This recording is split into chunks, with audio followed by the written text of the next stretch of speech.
Hi guys, yan. So, nasa pickleball store po kami. Alam nyo ba guys, na dito sa Vietnam, mura mga pickleball paddle. Yan. Siguro nasa 2,000 lang to, no? Or depende. Depende sa brand.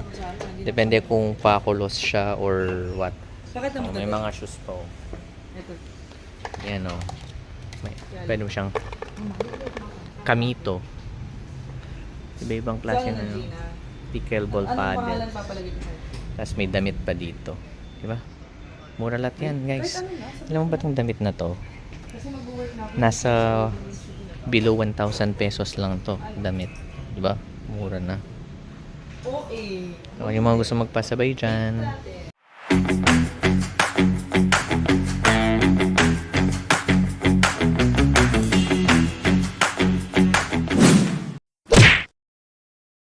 Pink Church, guys. Pasok tayo sa loob, sana open siya. Alam ko 11 o'clock pa magsasara to. Tapos mag-open siya ulit ng 2 o'clock. So check natin kung pwedeng pumasok dito sa loob. Or walang pasukan dito.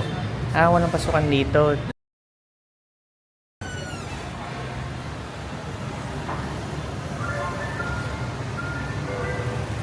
Siyempre hindi makukumpleto yung pagpunta sa Vietnam without trying their pa at saka tamales. Hindi, cakes pala nila to.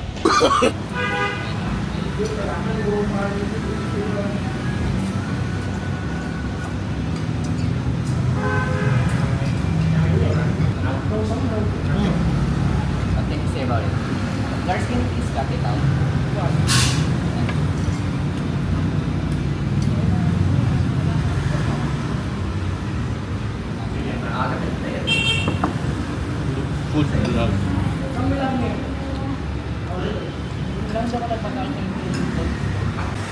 Hello guys, we just finished eating here and this is how they do it. Checking, love, bang.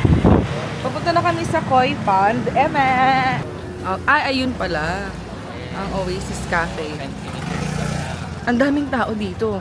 Because they, meron pa pala dito eh. Ayun na siya. Oasis Cafe. Pa.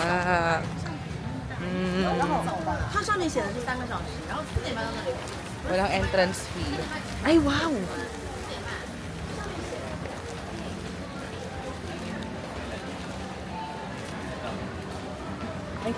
Makes it 30 minutes waiting time. Oasis is a nature-inspired cafe experience. Oasis is not a restaurant. Wow! Ang ganda niya guys, tingnan niyo. Ang haba lang ng pila. 30 minutes ang waiting time. Oh, wow. So, ayan na mga kay. Yay! Ang ganda guys. Check it out.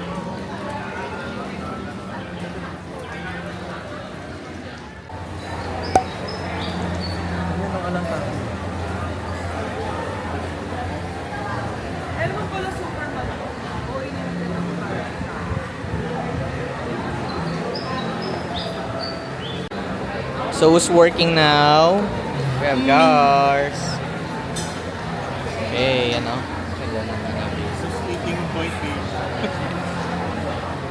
So guys, natapos namin yung mga IT namin. Nakapunta kami sa Oasis Cafe and sa Pink Churchy. Ang ganda dito sa cafe because it's giving. It's giving koi. It's giving pag nahulog ka, patay ka na. Pak. So nandito kami ngayon sa papunta na kami ng airport. Going to Lao.